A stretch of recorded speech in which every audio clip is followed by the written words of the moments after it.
അതായത് നവീൻ ബാബുവിന്റെ വിഷയത്തിൽ ഇപ്പോൾ ഹൈക്കോടതി കേസ് പരിഗണിക്കുകയാണ്. CBI വിഷയത്തിൽ CBI അന്വേഷണത്തിന് സർക്കാർ അനുകൂലമാണോ പ്രതികൂലമാണോ? കേസ് പരിഗണിക്കല്ലേ, ഞാനല്ല അത് പറയേണ്ടത്. കേസ് പരിഗണിക്കല്ലേ, റവന്യൂ വകുപ്പിലൊരു ഉദ്യോഗസ്ഥനായിരുന്നു. അല്ല, ആ അർത്ഥത്തിൽ നേരത്തെ പറഞ്ഞ എല്ലാ നിലപാടുകളോടും ഒപ്പം നിൽക്കുന്നു. അവരുടെ കുടുംബത്തിന്റെ പ്രയാസം നമ്മൾ കാണുന്നു. അവരുടെ ഭാര്യ നടത്തിയിട്ടുള്ള അഭിപ്രായ പ്രകടനങ്ങൾ ഏതെങ്കിലും വിധത്തിൽ ഒരു അധികപ്പറ്റാണെന്ന് ഒരിക്കലും കരുതാനാകില്ല. അതെല്ലാം അവരുമായി ബന്ധപ്പെട്ട കാര്യങ്ങളാണ്. കോടതിയുടെ മുമ്പിലും അന്വേഷണത്തിന് മുമ്പിലും ഇരിക്കുന്നതുകൊണ്ട് ഇപ്പോൾ CPM സംസ്ഥാന സെക്രട്ടറി പറഞ്ഞത് CBI പോരാന്ന CBI അവരവരുടെ അഭിപ്രായങ്ങൾ അവരവർ രേഖപ്പെടുത്തുന്നു.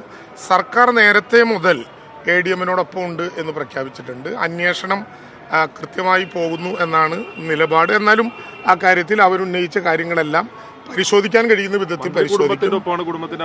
തീർച്ചയായിട്ടും. അല്ല, ഇവിടെ പറഞ്ഞതിൽ ഒരു തെറ്റുപറ്റി. ADM-ന്റെ കുടുംബത്തിനോടൊപ്പമാണ് മന്ത്രി മാത്രമല്ല സർക്കാരും. ആവശ്യങ്ങൾ സ്വാഭാവികമായിട്ടും വലിയ നഷ്ടമുണ്ടായ ആളുകൾ എന്ന നിലയിൽ അവരുടെ വികാരങ്ങൾ അവർ പ്രകടിപ്പിക്കുന്നുണ്ട്. ബാക്കി കോടതിയുടെ നോട്ടീസ് കൊടുത്തിട്ടുണ്ട്, അതിലൊരു അഭിപ്രായം സർക്കാരിന്റെ, ഞാനല്ല അത് പറയുന്നത്.